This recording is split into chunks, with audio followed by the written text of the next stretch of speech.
An introduction, Unlocking Solomon's Secrets. You know the name King Solomon, a figure of legend renowned for his wisdom, immense wealth, and the construction of the magnificent First Temple in Jerusalem. His story is told in the most sacred of texts, a symbol of divine favor and unparalleled insight.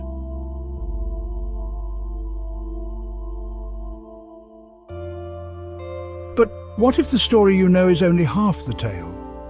What if the same King Solomon, the pinnacle of wisdom, also wielded power over a darker, hidden world? What if he was a master magician, a conjurer of spirits, and the original author of grimoires whispered about in the most forbidden corners of the occult? Today, we're going to unlock those secrets. We'll delve into the fascinating and often unsettling intersection of history, religion, and the occult. We'll explore how the biblical King Solomon became a legendary Magus, the dark grimoires that bear his name, and the powerful, dangerous tools he supposedly used to command demons. This is the hidden history behind one of the most enigmatic figures in all of spiritual lore. In the biblical narrative, Solomon's wisdom was a gift from God. He was a philosopher-king, a builder and a keeper of sacred knowledge, but his power came from a divine source. The scriptures never mention him casting spells or binding demons with a ring. The authority was God's alone. So how did this transformation occur? The legend began to take shape in early extra-biblical traditions. A key text, the Testament of Solomon, a pseudepigraphical work from the 1st to 5th centuries AD, is where the story truly takes hold. In this incredible account, an angel gives Solomon a signet ring, not just as a symbol of power, but as a magical tool, a divine weapon to command demons and force them to aid in building his great temple. His reputation for wisdom began to expand. He wasn't just a wise ruler, he was a hermetic sage, an astrologer, and a master of secret knowledge. He became the originator of two distinct magical traditions: Ars Notoria, a system for rapidly acquiring supernatural knowledge, and the infamous Ars Goetia, the art of summoning and binding demons. Grimoires are often described as forbidden magical handbooks. The Catholic Church banned many of them, labeling them as texts for dark magic. And at the heart of this tradition lie the grimoires of Solomon. First, there is the Greater Key of Solomon, or Clavicula Salomonis. Believed to have been authored in the Italian Renaissance, this grimoire is a foundational text. It's not just for commanding spirits, it's a comprehensive system for all manner of practical magic, from finding lost objects to performing love spells. But it comes with a strict warning. It demands purity of mind and body, rigorous preparation, and a precise adherence to rituals, down to the exact day, hour, and lunar phase. Then we have the most well-known, the Lesser Key of Solomon, or the Lemegeton. Compiled in the 17th century, this grimoire is comprised of 5 sections. The most famous is the Ars Goetia, which lists 72 distinct demons of hell.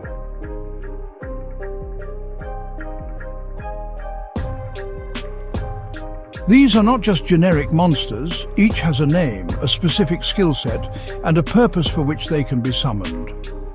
The Lesser Key has had a significant lasting influence, inspiring everything from medieval lore to modern-day horror films like A Dark Song and Hereditary, with its depiction of the demon Paimon.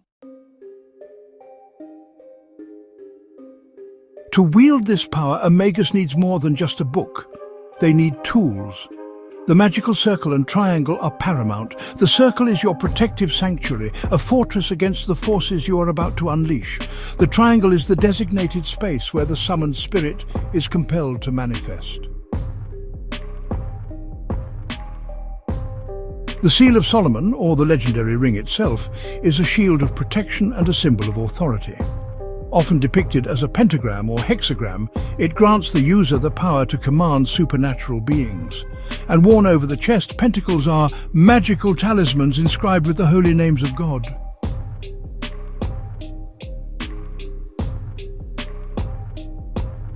They possess wonderful and excellent virtue and terrify the spirits, forcing them to obey.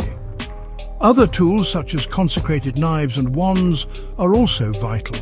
The books stress that many of these materials must be virgin, new, pure and cleansed before they can be used for any operation. The rituals are not to be taken lightly.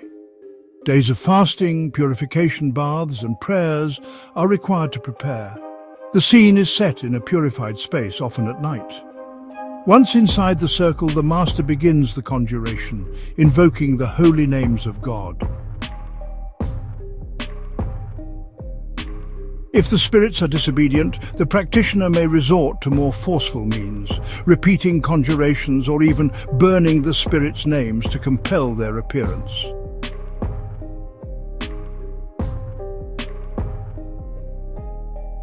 Once summoned, they can be commanded to fulfill desires, whether for wealth, knowledge, or protection.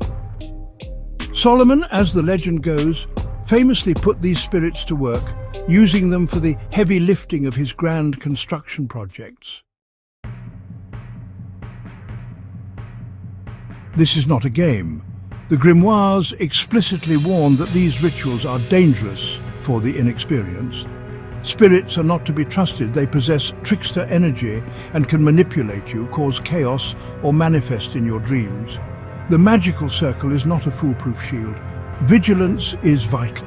The texts even contain a dire warning against invoking God's name in vain or using this power for ungodly, wicked, or unjust purposes. The use of blood, for example, is explicitly linked to black magic and is advised against.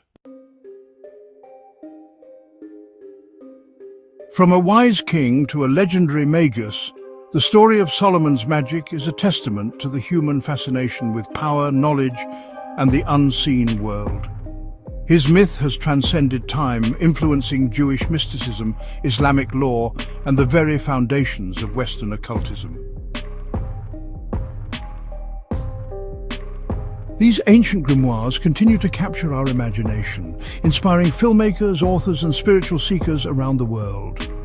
The legacy of King Solomon's keys proves that some secrets are simply too powerful to ever be fully forgotten. If you want to dive deeper into the world of ancient grimoires and forgotten legends, hit that subscribe button and ring the bell so you don't miss our next video. And tell us in the comments below, what other occult legends should we explore next?